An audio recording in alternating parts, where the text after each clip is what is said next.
Hello, Hey, hello, hello.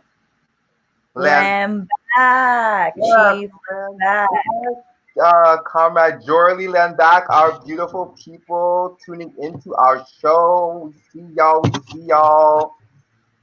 Happy Thursday. We're almost done with another week of life under colonialism. You know, the struggle continues, and that's why we here repping for That's Black right. Hammer, That's right. getting ourselves and our people free and destroying white power and getting the F out of America. That's right. So, how you doing, comrade? I'm doing well. Like you said, it's Thursday. We are uniting and we're out here to Lamb back, comrade. Lamb back. Yes. Yes, Diva. Yes. We love Diva. Like I was saying, I'm great. I'm always happy to be here with y'all, and I'm excited for today's show. Absolutely, absolutely. So, I saw the Hammer City flyer. So, let's talk about Hammer City real quick, real quick. As many of you already know, we are building Hammer City.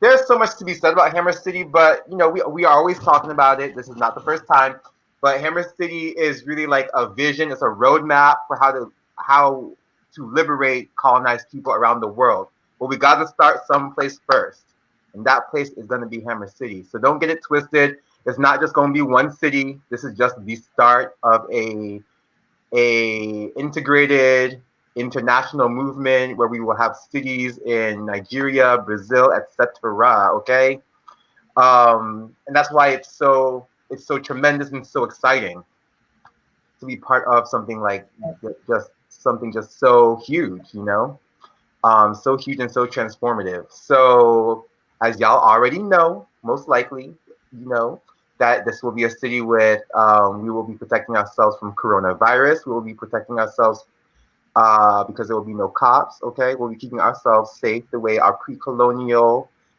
ancestors always knew how to do. Okay, we will be having no homelessness, aka no rent, because housing is a human right. Mm, The United Nations be saying that, but look at all they societies. White mm. power societies got homelessness everywhere. So we don't play that. We are real when we say what we say, and about people's right to housing. And what's the other one? Oh yeah, aha! No, no, no whites. Okay, no colonizers. Um, because this is not their land. So, I mean, that's not even really the real reason because we're gonna try to have Hammer Cities possibly um, in. Actually, let me not say that because that has to be verified. But we see a world where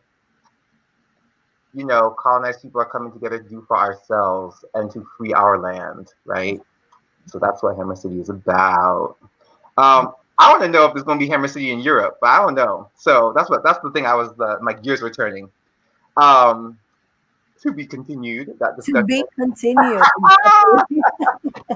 Um, yeah. So I think I covered a lot of this, but we will be returning the land to the indigenous people, whether we are here in the indigenous in Turtle Island, so returning the land to indigenous Turtle Islanders, or in Africa, returning the land to indigenous Africans, or in India, because India is still colonized, and there's neo-colonial sellouts in India running the show in India, and off with their head. That got to stop too, and all these other places where neo-colonialism is thriving. So Hammer City is for all of that, all of those areas. That's right. Okay. Oh yeah. So there you go. You can support this effort. We have a goal tonight. Let's make our goal. Okay. I think we have 50. Siang. Let's make our goal like I'm gonna try for 70. Okay. Let's do 70. Can we get $70 tonight? 70. Because we are building the city. Okay. So please make And sure that you visit Cash App, Venmo, Build Hammer City, and you can also visit our GoFundMe.com/Build Hammer City, where you can also look for other further information. And please don't forget to donate. We need our land back, y'all. Please, can I get a 5? 5 people donating $1. Let's go, y'all. Oh yeah, I like that breakdown, Jorly. If we can get so $70 goal, right? So 14 people donating 5, that will get us to 70. 10 people donating 7, or 7 people donating 10, that will get us to 70. You have about, I would give you you got a good 40 minutes. We're going to aim for this show to be at least on for another 40 minutes. You got a good 40 minutes to get your colonizer. I know some of y'all don't even have colonizer friends, but y'all colonizer associates, okay? Your associates to go on this GoFundMe website and drop their slave money, okay? Because white power societies have been powered by slave money, and get that in the GoFundMe, or in the Cash App, or in the Venmo. Yes, land back. We got a 10, y'all. Making my Thursday even better. So yeah, that's what's up. So we'll just keep, periodically probably making this call for funds. I'm so proud to just see HammerCity. We have, last I checked, several days ago, 42K plus, okay? We are building. The people are here for HammerCity. Okay. Yes. Land back. And our people are so excited when they hear. I actually was reminded. So in Black Hammer, we are constantly doing like political education, right? Which is so important to sharpen our minds and keep our minds focused on what we are doing, and to improve our understanding of revolutionary history, theory, practice. Right. Because revolution is a struggle, and there will be mistakes made, and there have been mistakes made by even our ancestors, and we need to learn from that so we can forge ahead in the best way possible. Because we're trying to win, and we're not trying to waste time. And the enemy is organized, right? But anyway, so I was reminded of a quote. I forgot the name of the guy. But the quote, y'all can help me out in the comments. The quote is basically, it's a very well known revolutionary quote about how the people are not driven to revolution because of ideas. They are driven to revolution because they want their children to have food on their plates. They want their children to have education. They are doing it for these very basic material, like tangible, needs and goals. It's not just because of theory. It's not because of just ideas, right? That helps us to conceptualize why we're doing what we're doing, but that's not what's driving, making the people come and rush to revolution, right? It's not for some books, for some dry words on some paper. No, it's material. It's materialism, and resources, right? That help us thrive. And I say all that because when I've done outreach in our communities here, I'm not going to give you my location, okay? Because we're very security minded in Black Hammer. But when we go out and I've done outreach, I have noticed a difference in people's receptivity to what I talk about. When I talk in one way, and I talk about these like conceptual ideas, like if I approach a brother or a sister or a sibling on the street, I say something about white power and imperialism and capitalism or whatever, they're not really feeling that. But if I talk to them about the programs that Black Hammer is doing, free PPE to our people, to our poor and working class colonized people, putting money on the books of our political prisoners, which is all people of color who are imprisoned in the system for whatever reason, because this nation has no right to imprison our people. We know this nation is constantly trumping up charges against our people, and we should be able to say what is going on with what needs to happen with anybody in our nation. Not white power telling us who needs to be in prison. Hell, these MFers on Wall Street need to be in prison first of all. So if they're going to be imprisoning people, go do that. That's right. exploiting every damn body in this nation, Mm. especially all nice people. But that's a whole other conversation. So anyway, why I go on tangents, child, but we have time tonight. We have time tonight, okay? Because Mm. so Speak on it, we have Chief. some time tonight, okay? So anyway, when I talk to people about these tangible things, like I said, the PPE, the food drives, the clothing drives that Black Camera has been doing in the United States, but also in Puerto Rico, in Niger, I say Nigeria. I brought up my Spanish because you know I speak Spanish. Así mismo, Nigeria. Nigeria. When I tell them about that, when I tell them, and then the way I tell people, I tell them those things because those things are very tangible. And then if the conversation goes further, I will tell them about Hammer City because I want them to know Hammer City is coming and is a thing. But I want them to see that we have been building up to Hammer City. Because you just tell them I'm building a city, people would be like, "Who is you?" But like, no, we're not just doing Hammer City. We have been working collectively and in organized fashion That's right. to do a lot of things.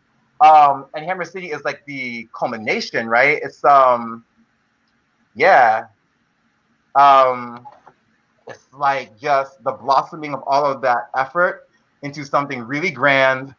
So, and people are really feeling that. And it's just like that quote from the, I know the guy's African. I know the revolutionary. I'm trying to remember is African. But that quote that I said several minutes ago, you know, people are the poor and working class are drawn to revolution because they want food, they want bread, they want clothing, they want education, they want housing, they want these tangibles, they want. We can bring it to the 2020 context. They want PPE, okay? They want to be safe from coronavirus. They want to make sure their kids are safe from coronavirus. They want to have jobs. This is a big deal right now with the unemployment crisis due to coronavirus. So yeah, I just wanted to say that. Yeah, so land back. Land back, I unite, Chief. You spoke on it. Period. I can't remember that guy's name. Some of y'all, my intellectual comrades down here, watching the show. Who was that man? He's African too. Who? Who are you talking about? He's a revolutionary. He writes a lot. He's dead. I think he's dead. But like he wrote a lot, and we actually talk about his work in our political educations in Black Camera. I'm just blanking on the name, so I'll look it up. Schomburg? What'd you say, comrade? Schomburg or no? No, I'm blanking. I might Google it while we talking later. Okay. In the meantime, y'all, let's spill that tea. So, spill that tea segment is when we bring in a guest comrade, okay, and we talk about what that comrade's been doing for the revolution, and we talk about how that comrade has been what they do in their daily life or in their everyday, you know, sort of like their personal life to reclaim their culture. Thank you, Nick Weller. It was Amilcar Cabral. It was Cabral? What's that? Cabral. Cabral. Yes. Thank you. Damn. What's wrong with me? Okay. What's wrong with me? So we're gonna spill that tea. Is this when we bring in our guest? Yes. I'm excited for tonight's guest. Yes. Hey. Welcome to the show. Land back. Can you hear me? We can hear you loud and clear. Do you prefer to be referred to tonight as Chief X? Tell us. Chief Xiuh. Everyone knows me by Chief Xiuh. It's really fine. Okay, cool. I didn't want to put your stuff out there if he wasn't feeling it tonight. Don't you worry. All right, Chief X. So yeah, it's a pleasure to have you on the show tonight. So actually, did you want to start the conversation, comrade? Yes. Sure. Do you just want me to reintroduce myself to anyone who doesn't? Yeah. That's right. I'm Chief Xiuh. I'm leader of the Land Liberators Council, and I'm sorry. Okay. Leader of the Land Liberators Council, and I what is it? My nations are the Anishinaabe Nation and the Mexican Nation, the Chichimec.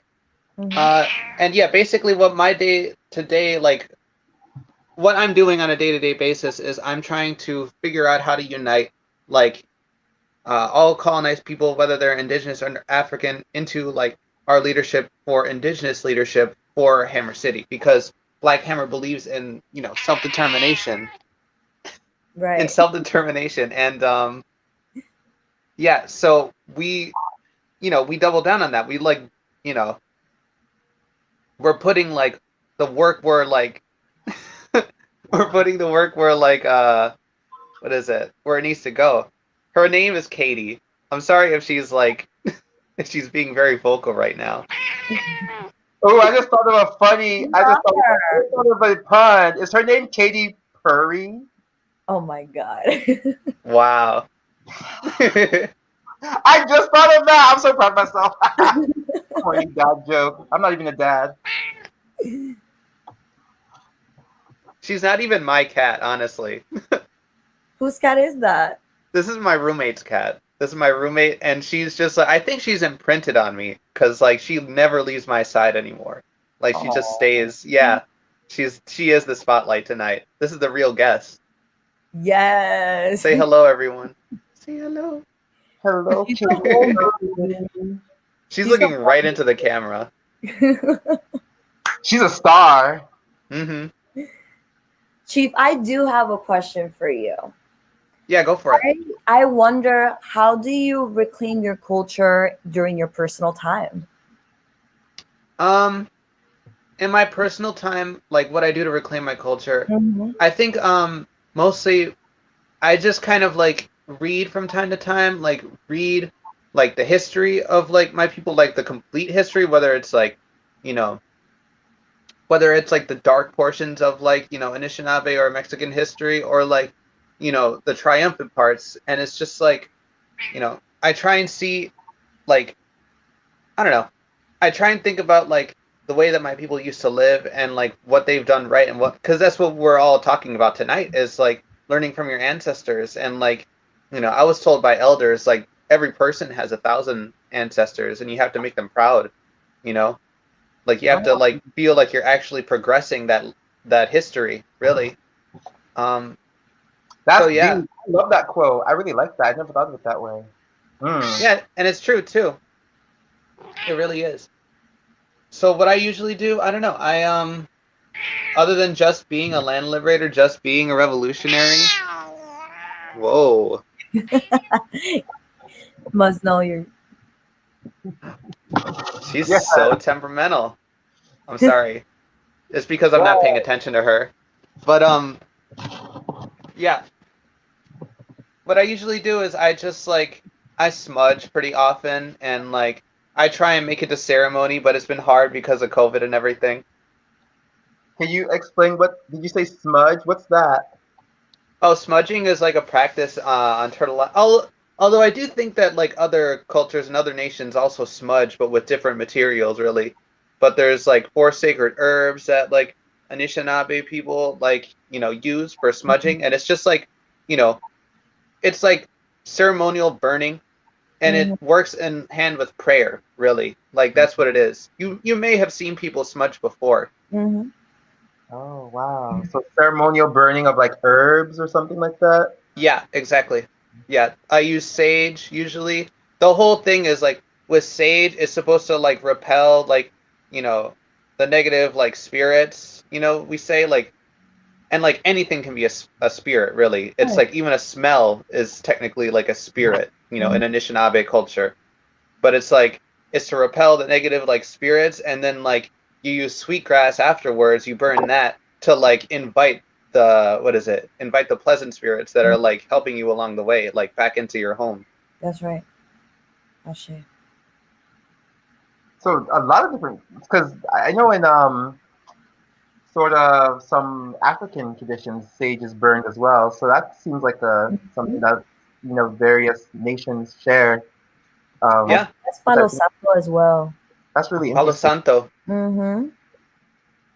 Yeah, I was wondering what Diva said actually. When you said smudging, are people smudging it onto their skin as well? Is that why it's called that, or is that not Yeah, done? I mean you don't like rub it on yourself or something, but it's like the way that like what is it? The way that you smudge is like once the smoke is in front of you, you like waft it over yourself. You let it go through your hair, let it go through your legs. You Right. like, make sure that it's in your clothes, and you carry with it like, throughout the day. Did someone ask a question? Yes. Do you guys believe in spirits? Skeptical mantis. Skeptical mantis. Is this a loaded question? But I don't really know. I don't really know. I can't say for sure whether or not like I believe in spirits because I don't know what the afterlife is like. I personally just believe in reincarnation. That's really just about it. But I don't know. A lot of Native people do believe in spirits, though. That's true. Mm-hmm. What about you, Toby? Y'all I don't believe in that shit. No, I'm playing. No, I feel like that's a really interesting question for me. I'm very like I grew up in the Catholic Church, the white man's church. But when I became I was always skeptical though. Speaking of skeptical mantis's name, I was always skeptical. I was like, uh, not really understanding how the world is how it is. If God is supposed to be all knowing and all seeing and all powerful, I was like, if he sees all of this stuff going on, and why is there so much pain and suffering and all this, and he's just watching it and he's okay with it? That don't make no sense. So I had trouble believing in that vision Same. of God. Right.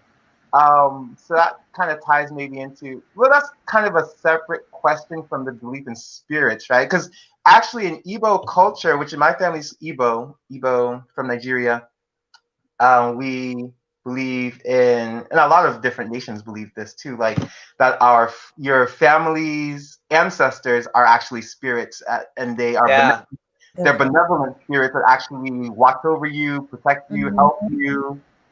Um, but I'm kind of like Chief Xiuh in the sense that I don't even know if I believe in the afterlife like that, like that. Oh no, you do believe in the afterlife. So I don't even know if maybe an ancestor needs to like give me a sign tonight and do something really weird and speak to me, like turn off my lights 5 times. Oh my After, God. after session, be like, ho, you should believe in us. We here right now.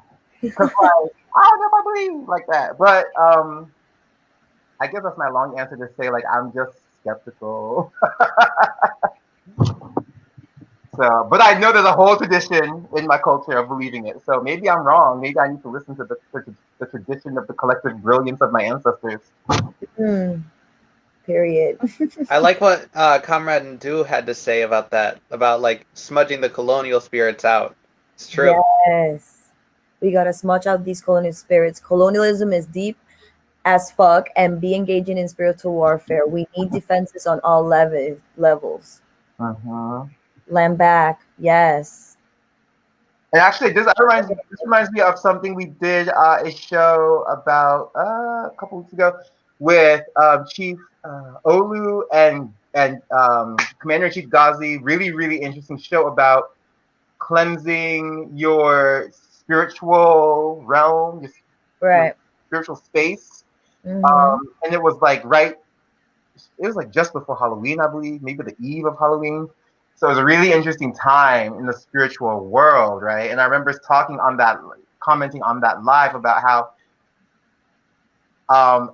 because Ghazi set it up really beautifully, talking about how our people, colonized people, have always had traditions where we listen to the plants, we listen to the earth, we're very connected to the spirit of those realms. And then the colonizer came and said, no, that's all false. Listen, you need to listen to our science. And our science doesn't say that that happens. But now with modern colonizer science, they're finding that trees actually do communicate to the soil. That speaking to plants actually does make them healthier.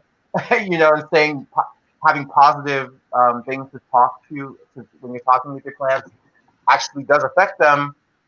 So a lot of the things that our people had been saying for centuries or even millennia, they're finding out now. So Suddenly it's science. okay, so yeah, I just thought it was really very interesting. So I try to stay open. That's a struggle for me to do that, to stay open.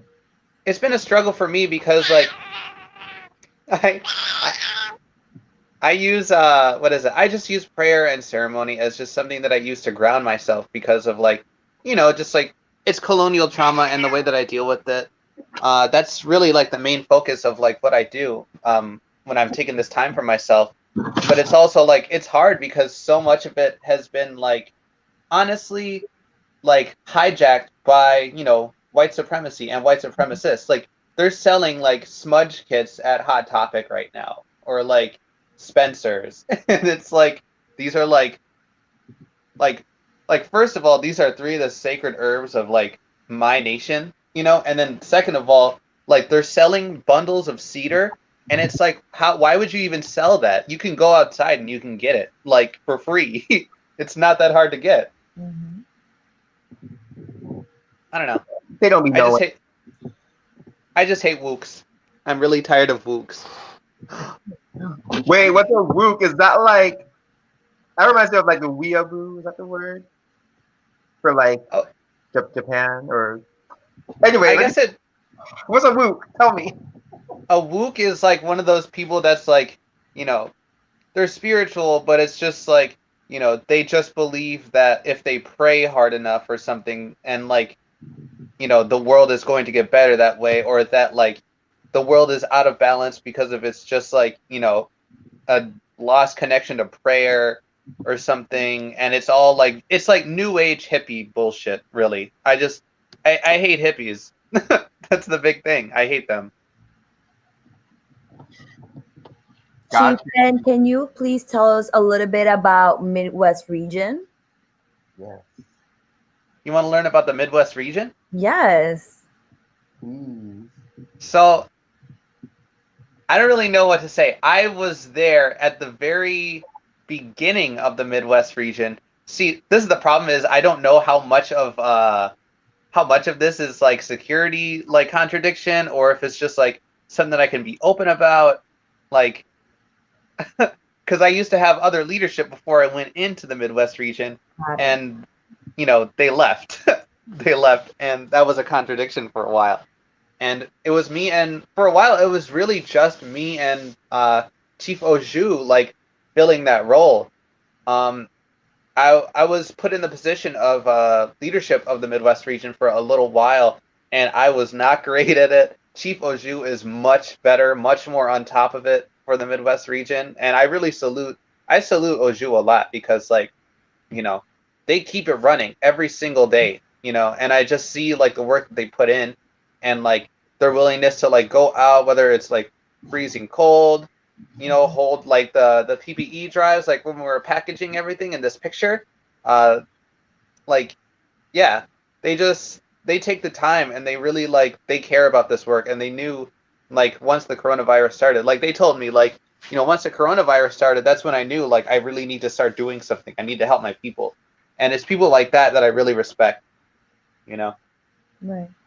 It's the same thing with Ghazi, really. Like, that was the biggest thing that drew me to Ghazi. Like, well, actually, like, one of two things that drew me to Ghazi. And it was like, like, sure, Ghazi has the correct politics completely. But it was like, before, I was in all these other, like, Marxist organizations, like communist organizations. And it's like, they took things seriously. But it's like they only took things seriously. Like they just like they had no sense of humor. They were very dry people to be with, and obviously they were all white people for the most part. And it was like, like they're on the right side of the question, but like, do they actually care like enough to really like say what they're saying or do what they're saying, do what they're talking about?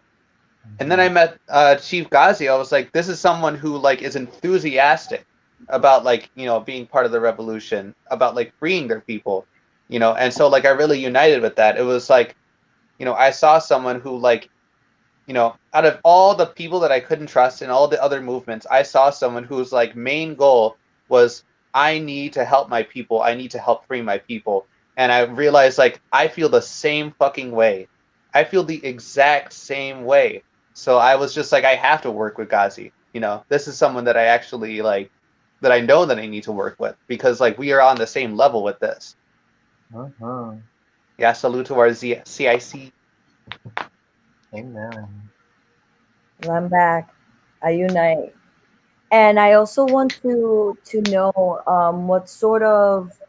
what are you guys providing for the community currently? Yeah, like currently we're offering PPE. We're moving on to trying to well, I'm sorry, I'm getting ahead of myself. We offer PPE. We hand out food and water and things like that to the community. We like try and reach people and ask them, especially if they're like, parents, like if they're, if they or their children need food. And we're also like trying to move in the direction of like a drive for like baby formula, really. Like just like trying to get baby formula and get that to mothers like who are really struggling like in this time of like crisis right now. Yeah, that's like one of our biggest things right now. Mm-hmm. And have you had any trouble or encounter any, issues along the journey? I mean, we've encountered the pig like I think 2 times at this point. I can't remember. Um, One time I don't even know if they were actually talking to us, and the second time they did like approach us and they told us to take our signs down. They said that like taping a sign on a pole is like vandalism or like littering, even though there's literally, I looked it up afterwards, there's no code violations to taping something on a telephone pole. And Mm. it's like, yeah, it was just them trying to intimidate us, and they were trying to say that they were going to give us a big fine if we kept doing it. And it's like there's lost dog posters all Right. over the place and no one convicts anyone for that. So Mm. why is this different? So what's the double standard here, really? you know For Yeah. but yeah, other than like the police thing, is that it's just like it's mostly just hard because you know the people are struggling, like not just materially, but it's also like they're struggling to understand like you know what their actual opinion is real. Right. on all this. They are very clouded by like all of the all of the misinformation that is constantly being like pushed in their face on a regular basis, that it's just like sometimes I like talk to the masses, like talk to just like regular people on the street about things, and it's like they Mhm. almost seem confused in their own answers. Like they Yeah. don't even have like certainty in the things that they say. And it's just like it's kind of like sad to me. It's like, we really, really owe our people like this information to like help educate our people, because it's like if not, they just are going to feel wandering around like throughout their lives, like they don't understand what is happening and what they could do, you know? Right. Yeah. Leadership, absolutely. Organized leadership so that people I need. I did braid my hair. I try and braid my hair like as much as possible, but it's also kind of hard because it's like I don't know. Sometimes I just want to like let it out, and it looks more like yours, honestly. Yorly, like it looks a lot more like yours when I have it out, surprisingly. Yes. We'll love to see that one day. All We right. unite, Chief. Yes. Let's go over to celebrity distractions. Join us for this segment, Chief Xiuh. This will be fun. We get to drag these neocolonial sellouts and these colonizers and expose the contradictions. Um, yeah, and we usually start off with one of the principles of unity to like unify all of these stories, and that was not done today. But I was thinking about it when I was like in the bathroom today, this morning. I was like, I was actually thinking a lot about, for some reason, the principle of unity number two, because that has also come up this week in other Black Hammer work.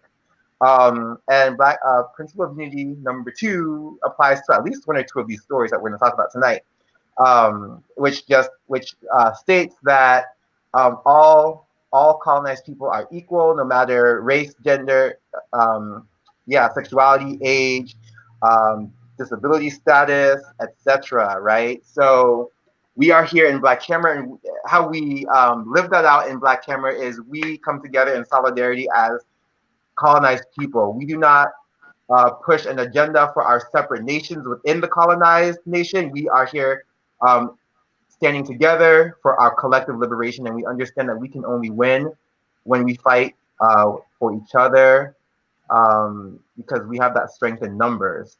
And as a poor and working class, proletariat, poor and working class colonized people, we are the mass majority of the global population. So really, ain't no reason to be scared. We got the numbers, baby. We just got to get organized. It's true. They got to be scared. That is right. So let's move on to this first story, y'all. So Alicia Silverstone and Alec Baldwin are among stars pledging to go turkey free this Thanksgiving. The summary here says numerous celebrities are among the thousands of Americans joining Farm Sanctuary's turkey free pledge for a compassionate Thanksgiving. Ooh, y'all, they gonna make Thanksgiving compassionate. Um, so I was reading the story, and it's just a farce to me. It's a farce. Like they're trying to pretty up Thanksgiving when at its root, we know that Thanksgiving was created as a celebration of a massacre of indigenous Turtle Islanders. So there is no prettying up a colonial genocidal holiday. So that's just insulting, and yeah, that was my first thought when I saw this story. Putting compassionate in front of Thanksgiving, I was just like, yeah. I don't even know who Alicia Silverstone is. Is she like a movie star person? Oh, I was gonna. Okay, I'm glad you said that because I thought everybody knew. But I'm an old head, so I'd be knowing because I was very alive and older in the '90s. So from my old head, y'all already know Alicia Silverstone was the star of Clueless, the movie Clueless that came out. It's so funny to be of an older generation. So because everybody my age know Clueless.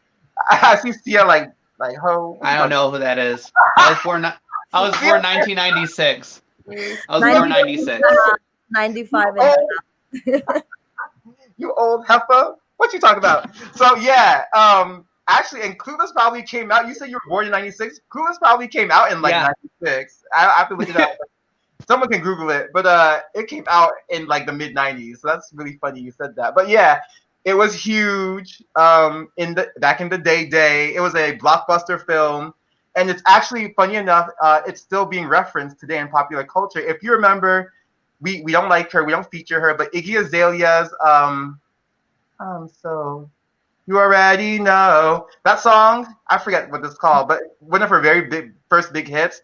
The music video for that song was a whole homage. It was an homage to Clueless and I knew it as soon as I saw it because she's walking down the hallway. If you ever saw the video, in this very distinctive like yellow plaid miniskirt and plaid outfit. And she got a black friend next to her, and they're very dressed up, very dolled up, but they're in high school. That is exactly Clueless. That's like a shot from Clueless, a very iconic shot. So anyway, that's Alicia Silverstone. Why am I talking so much about her? That's not the story. The story is about these colonizers trying to dress up their colonial holiday. 95. Yeah. Okay. Somebody says from 1995. Oh, I see it here. Yeah. See, I knew it was in the mid 90s. That's that collective brilliance. A girl was 14 years old. Okay. I was born in that year, so I was still like two different cells in two different bodies. So, what y'all think about this? Any more commentary on this, or should we go to the next one? It's just funny to me because it's like I think what Ren said. I can't remember if Ren was the one that said it, but it's like these like animal rights people. Yeah, they believe like animals have like their suffering is more important than the suffering of colonized people that they see every day, and they don't they act like they don't see it, like they aren't aware of it. But it's like this isn't stuff that's just happening in the global south and not in front of your face. Like you probably walk by homeless people on your way to work, on the train, in your car every day. You see this every day. You can't deny that, but you just want to say that this is it's limited to the animal rights thing. And it's just we are animals. Human beings are animals. We are just as connected to the animal world as a cat or a dog or a bird. For real. Sure, we have structures and we live in them, but we're still at our core, we're animals, we're mammals. And it's also like you said, there's nothing you can do to pretty up Thanksgiving. Like, that's the day of mourning. For me, that's the day of mourning. And for other indigenous people, we call that the day of mourning because, like you said, it's the celebration. There's just straight up celebration of a massacre of indigenous people. It's nothing else. There's nothing to be dolled up. That's just what it was at its core. And that's just like anything else in this nation. Like, at its very core, it's just a history of white supremacy and a celebration of it. That's right. Yes, and Indu said, yes, turkey free, blah, blah, blah. What about reparations, though? What about returning the land? Like, you know, doing all this. It's like a circus. They're making a circus out of and not getting to the root issues at hand. It's and more. I read the Alicia song, I don't remember. It's called Fancy. That's a side note. But go ahead, Jorly. I was just saying that it's just more propaganda, and like I unite with what you were saying, Chief. Like, what about the land? What about the reparations? Like, show us. Hello. Okay. Oh no, the next story, y'all. Let's move to this. So Chief Crowfoot, I hope I say this right, the Siksika chief and diplomat who helped negotiate Treaty 7 confront Canada's new $5 bill. They're going to put this First Nations chief, y'all, on Canada's new $5 bill. So I was looking. What's that? Oh, I was gonna say the noble savage on our money, just like the U.S. already loves to do, honestly. Period. And so I was looking into the story, right? And I was learning about how Chief Crowfoot, because at first I was like, oh no, they about to do Chief Crowfoot like they were trying to do Harriet Tubman. Was it Harriet Tubman in the U.S.? Yeah. On the $20 bill, I believe. Yeah. I think it was the $100 bill. Oh, okay. I'm sorry. I just downgraded her. I'm sorry, Harriet. Maybe it was 100. She wouldn't have even wanted to be on that money. Let's be real. Period. Yeah. That's what the whole backlash was about, because there was a massive backlash from the radical and revolutionary Black communities saying, why the hell would she want to be on the money that was used to control, to buy people, and enslave her people? Exactly. That was the embodiment of what caused her misery and her people's misery. Why would you want to be on that? That don't make no sense. She want to burn that money and what it stands for and the economy it stands for. That's what she wanted to do.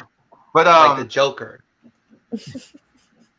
But I was reading the story, and this chief, because I was thinking at first like that, but then I was reading it got more complicated, because this chief actually was working with the colonizers, was like assisting them in settling the land. So I was like, whoa, okay. So a little bit of, so there was sounded to me like some neo-colonial selloutism going out in there. Yep. But we know that happens in our nations, and that's what we point to in our principle of unity number 3, right? And that was actually, I always remember that as number 3, because that's one of my favorite ones. But it's that all of the problems of the colonized people come from the colonizers, and also the neo-colonial sellouts who are within our nations. So, yeah. What do we think? Any more thoughts on that story, y'all? I think that it's wild that they put him on the $5 bill. Like, obviously, fuck him, because he is a colonial sellout, but it's also like, are they trying to insinuate that he's a $5 Indian? Like, what the hell were they thinking when they put him on the $5 bill? Like, that's literally an insult. That's what people like joke about, like, you're a $5 Indian. So it's like, wow, were they not aware of what they were doing, or were they completely aware of what they were doing? I actually wasn't even aware of that slur. So that's like an actual slur? Yeah, $5 Indian. It's basically being like, like you're basically a white person who just like bought your tribal status, and you're not a real Indian. Basically. That's what the insult is. Girl. So I wonder if that's a US, you know how some slurs don't really translate across to different countries? No, Canada knows it. I know, I have friends in Canada who are my nation, and they know this. They know this for a fact. So So either they're oblivious or this is on purpose. And the other thing is, like, I just really hate, like, the weird, like, mysticism around indigenous people and shit. It's just, like, it's just so insulting. And it's also, like, you know, you look at history and you realize that there's actually been a lot of division. I mean, since contact, there's been so much division in the Native nations. Like, people don't even want to talk about the fact that the Cherokee Nation had, like, you know, one of the largest splits. Yeah, $5 Indian. The Cherokee Nation during the Civil War had, like, an enormous split between that, like, between, like, the entire nation. One that was, like, for the Union, one that was against, and fought with the Confederacy. And, like, obviously the ones that fought with the Confederacy were just, like, demolished, but it's still just, like, we don't even talk about that. Like, we don't even, we pretend that doesn't even exist, you know? Yes. Yes. They keep trying to erase us. Yeah. Yep. That's what it is. Yeah, white power divides us against each other. It's so true. It says here our next tea, Solastalgia. I hope I'm saying that correct. Solastalgia, Arctic indigenous people overwhelmed by new form of climate grief. Solastalgia means a feeling of homesickness without ever leaving home. And for Inuit, how do I pronounce that word? Oh my God. Inuit. In Canada's north, it describes the psychological impact of the climate crisis. Oh my God. Like I've experienced homesickness, but this sounds like whole different story. I totally understand it too. Right. How do you understand it? Can you elaborate on that, Chief? It's just like, you know, you walk throughout, like, I walk, you know, I go outside, you know, I live in the Midwest. I live, you know, really, I live on the land that my ancestors have been on for thousands of years. And it's like, I walk along the land and I realize, like, it's not under our control. It's under, you know, white supremacy's control. Like, whether it's like the trees to the grass to the water, you know, and it's just like, I see all of it, but none of it is ours. And it's just like, what do I see that they're actually using our land for? Like, you know, even though they're not consulting us, it's just like, yeah, it is drastically changing our environment. And it's like, what are they using the land that they stole from us for?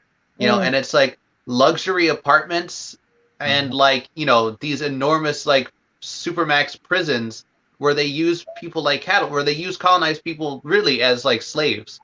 And it's like, you know, it just makes me so, like, angry. It's just like, it's one thing to be like, you know, to steal so much from you, so much from your culture, like, on a day-to-day basis, and literally, like, the land that you stand on, you know, like, not even being yours anymore, considered not to be yours anymore. And then it's another thing to be like, you know, to use it for even more colonial domination. It's just like, it sickens me. Yeah, so it's like you walk around and it's like, you're homesick, but you're not homesick because you want to go back to your apartment. You're homesick to, like, you know, the feeling of, like, what your ancestors might have had, really, like, the home that they could have had. And I totally unite with that because, you know, one of the things that drove me to join Black Hammer is because me being from Puerto Rico, you know, it doesn't feel like it's ours because we've been colonized for such long time. It's been 400 years, you know?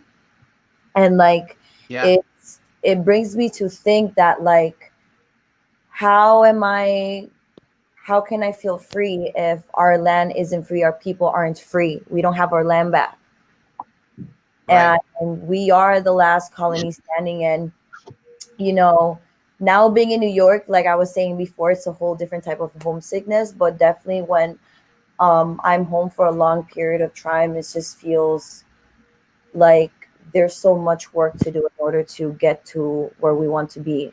And that has to start from community. And that's what we do as Black Hammer organization. So I really united with what you said, Chu. So I appreciate that. Please Now, remember to like and subscribe. We're trying to build our presence on YouTube. Thank you, y'all. Also, if you're on Facebook, give us some hearts. I like hearts, okay? But you can give likes too. the kissy faces on the cheek. Or if we're I funny. love that. Yeah, this was. Oh, we're getting pushed ahead. But real quick, I was just gonna say this also ties into what we know about climate change having an impact on colonized people around the world. This is impacting us disproportionately, and that just really drives home this need for us to get organized because we are getting hit the hardest, and we are not even the causes of climate change. Climate change is caused by Western modes of production, industrial production, and we are getting hit by the negative effects. So that's just really effed up. And this is just another example of that, and it's heartbreaking. And it's really messed up. Okay, so let's push it. You want to take this, Jorly? What can we expect from the Biden presidency?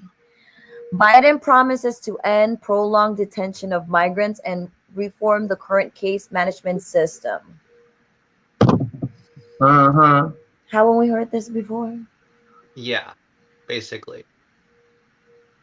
Like, it's like I don't even know what to say to this. It's just like, obviously that's not what he's gonna do. He's more just gonna like commit the exact same crimes in office, but he's going to be more sneaky about it probably. He's not going to be able to, we're not going to be able to get those aerial shots of, women and children like in cages separated at the border, but it's like, it's still going to be happening in these facilities, really. It's just going to be behind closed doors, really. Yeah. And also people won't be holding his feet to the fire. Democrats can literally do the same thing as Republicans, and the left resistance in the U.S. won't say anything because they think Democrats are trying their best, and it's the Republicans who are holding back progress in Congress, so they can't get the right things passed. There's bipartisan unity on colonialism and on abusing our people. And Obama started these camps, right? He may not have. He started the camps. He may not have done all the things that Trump did after that, but he didn't have time to because he was out of office. So Trump continued the legacy, and so I just side eye everything. And also they make promises all the time. Biden makes promises all the time. All these people do, and there's no way to hold them accountable. Nope. I still don't understand how Assata Shakur was trying to say that he would be a more easy to control presidency. Why do you think that someone who was an imperialist, an imperial colonial, neocolonialist, who is actually smart, and pragmatic about the work they're doing is easier to control than an idiot, than Donald Trump, really. Donald Trump is easier, really, to control because he's not really that smart. That's right. Hold on, Assata said that, or Angela Davis? Oh my God, did I say Assata? Yeah. Okay. Oh my God, I meant Angela. What the? Yes, not Assata. Not Assata. Say. No, I knew what you meant though, because I was like, Xiuh must have meant the other A lady, the one that we know is a sellout, because she always repping the Democratic Party, right? When it comes down to it, she writes pretty words about liberation and what's that word that she always likes to talk about? Abolitionism. Abolition. But always circles back to corral us to Yes, Diva. party. So thank you for correcting me, everyone. no, that's it. OMG, I'm dead. No, I totally understood what you meant. Um, so yeah. Reminder, y'all, another call to help us build Hammer City.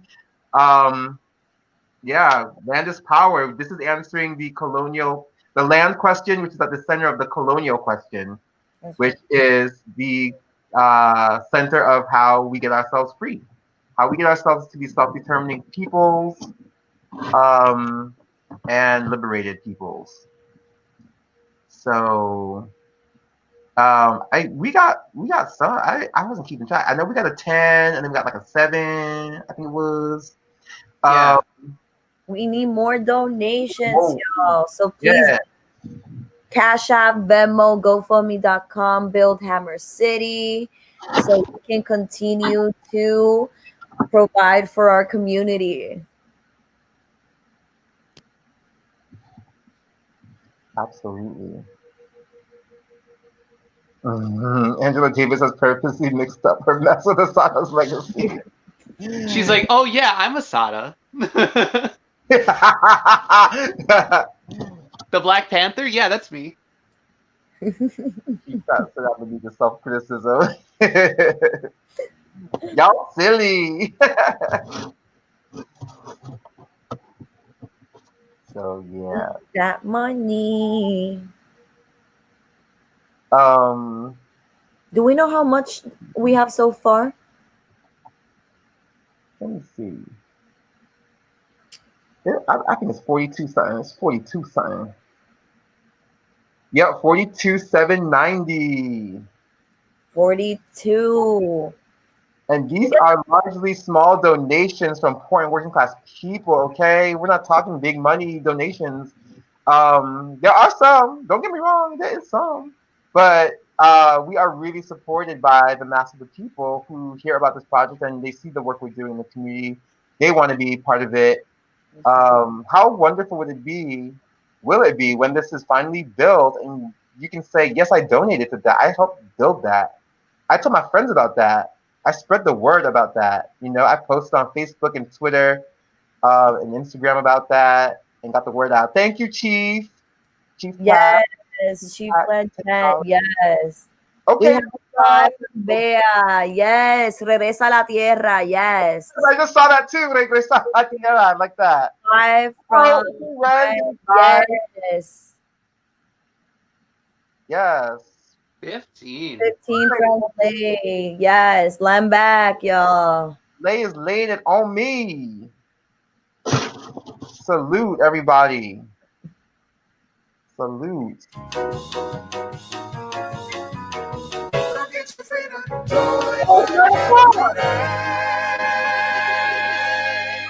I'm actually really surprised. That hour flew by. It's already 9:01, y'all. I didn't know that. So, yes.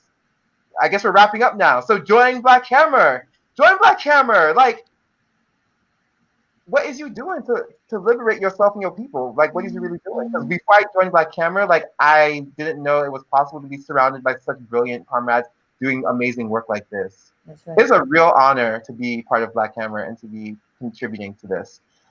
So yes, if you're feeling these messages, if you're feeling our work, our principles of unity, okay, which you can see on our website, blackhammer.org, then go ahead and join and be part of this.